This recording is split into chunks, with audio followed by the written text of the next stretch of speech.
Welcome to Hot Flashes. I'm Helen Quigley, and this is a podcast crafted from inspiration and perspiration. Each episode features 2 monologues about menopause, and I ask the writer and my friend Helena Jevons about the story behind them.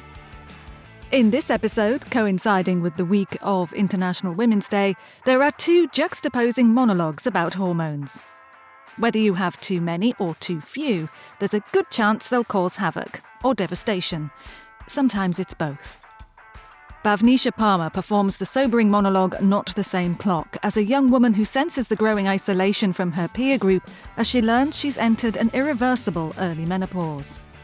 First though, Zoe Tapper performs Awakening the Fire, in which a perimenopausal woman has more hormones than she knows what to do with as they channel themselves into her libido and a new relationship.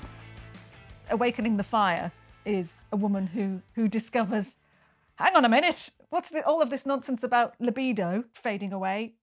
Bring it on. What? Yeah. And Suddenly I'm looking at chair legs.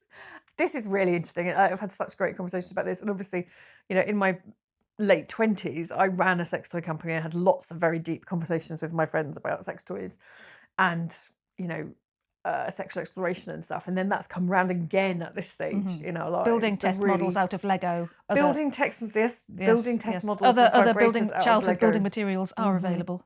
Have you run a startup before? Yes, I have. I raised money for a vibrator.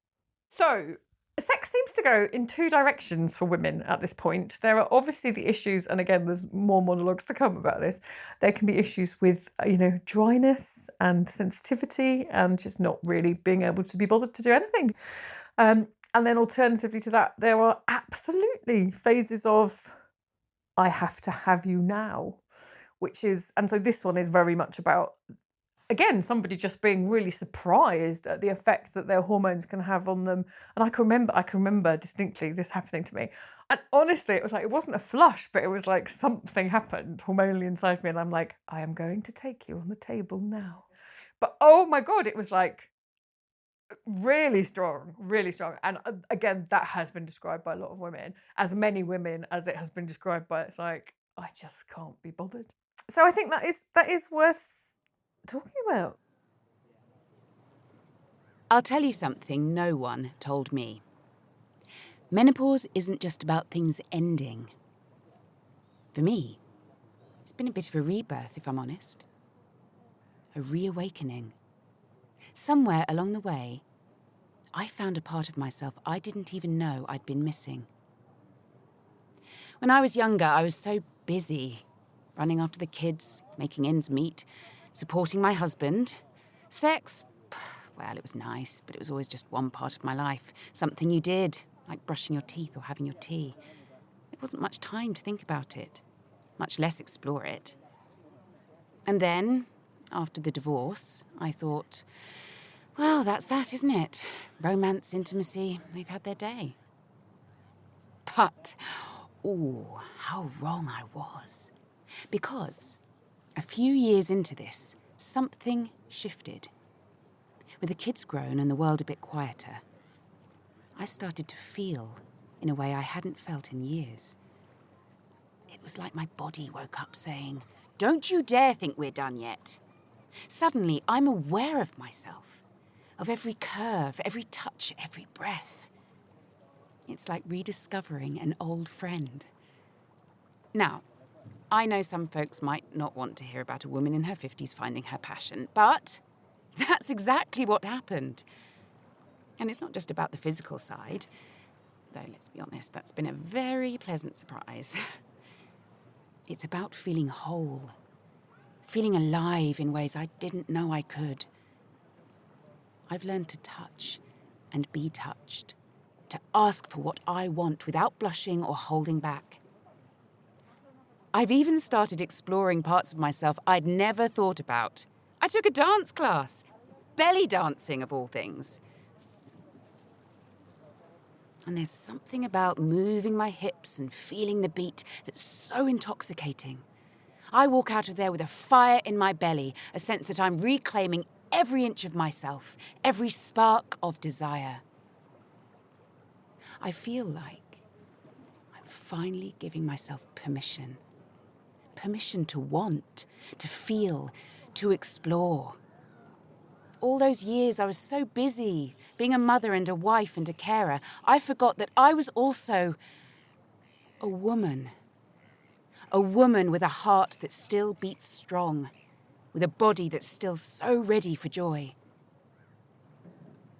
I met Adam there, at a belly dancing class. And fortunately for me, he's got pretty mobile hips too. And for an Irish Catholic, he's surprisingly open-minded. I just hope Jesus isn't watching what we get up to after classes too closely, when we're already sweaty and, well, you get the idea. There's now fire, passion, and finding the part of myself I thought I'd left behind. Age doesn't dim our light. It only makes it burn brighter, stronger, and more true. We are women who aren't afraid to claim our desire, to awaken our hearts, and embrace every bit of pleasure life still has to offer. One shimmy at a time.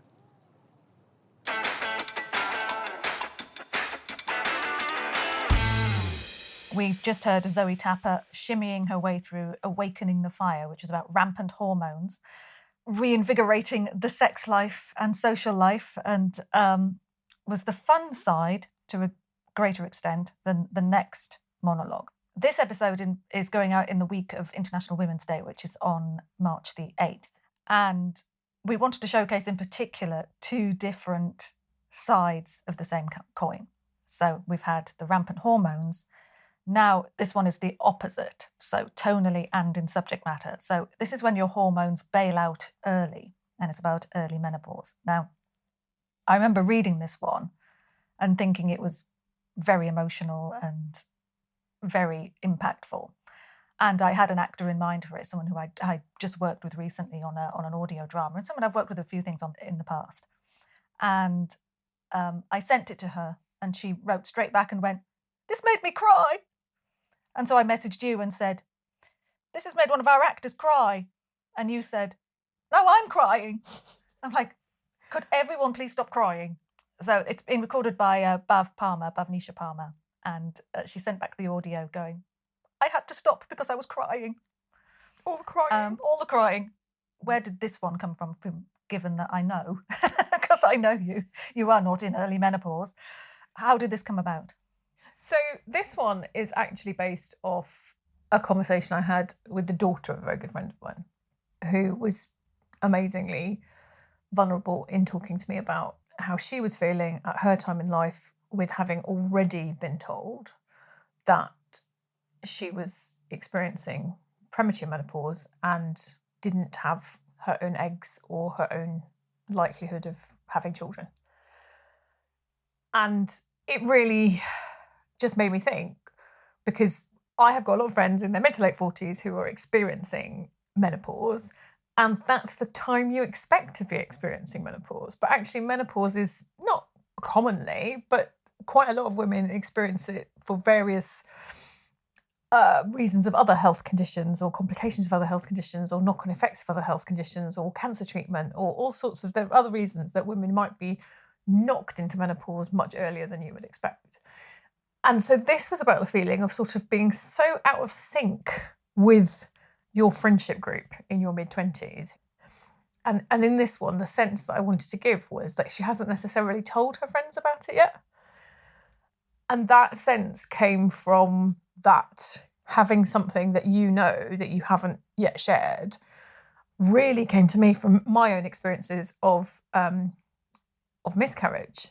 It's slightly off topic, but it's where that sense came from of the fact that when you're in early pregnancy, you know you're pregnant, your partner knows you're pregnant, you're sort of told not to tell anybody until 12, 14 weeks, until it's, in inverted commas, safe, which of course is not always safe.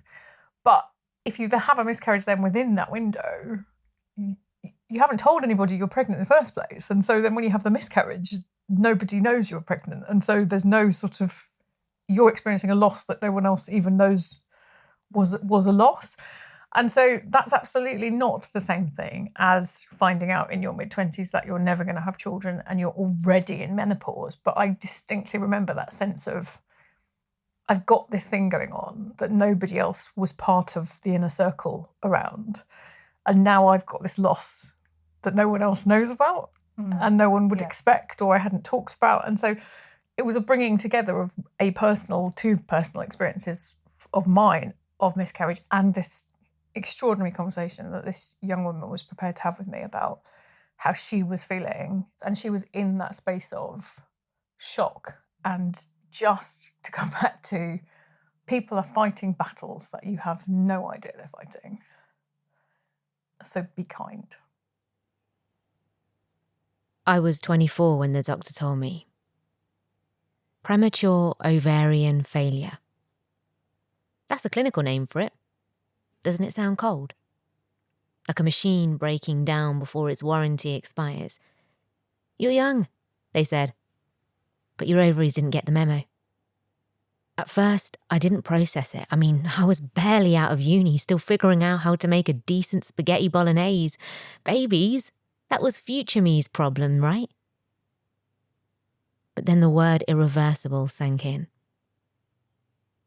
I remember asking, can I freeze my eggs? Just to give myself options, choices. And the doctor, they didn't even blink, just said, we're too late for that. Too late? I'm 26. I thought too late was for, expired milk or missed buses. Not this, not me. I'm too young to be, here. Now, every time I meet my friends, it feels like there's this invisible wall between us. Last week, we were all sitting around. Emma just got engaged, Lucy's trying for a baby, and Grace is deciding between Bali or Santorini for her honeymoon. And I'm there, holding my gin and tonic, nodding like some kind of bobblehead, pretending I'm still part of the conversation. But I'm not. Not really. Because while they're talking about ovulation apps and wedding venues, all I can think is, I don't belong here anymore. I'm already on the other side of a life they're just stepping into. Sometimes I lie awake at night and I wonder if I'll ever meet someone who gets it. I mean, when do you bring that up on a date, eh? Oh, by the way, if you're looking for kids, it's a hard no from me. Well, not from me, but it's not exactly Tinder profile material, is it? And the loneliness.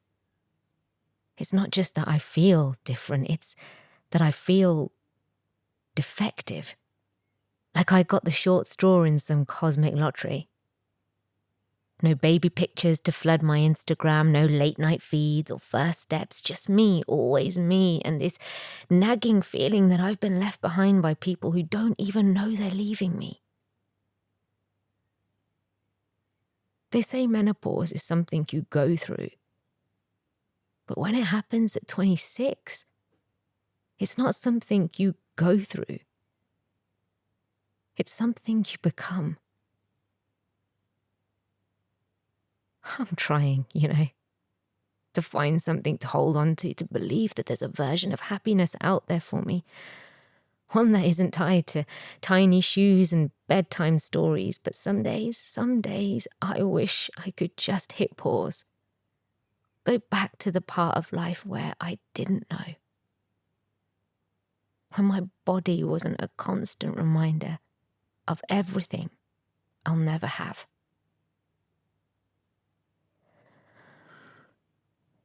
But here I am. And I will cope.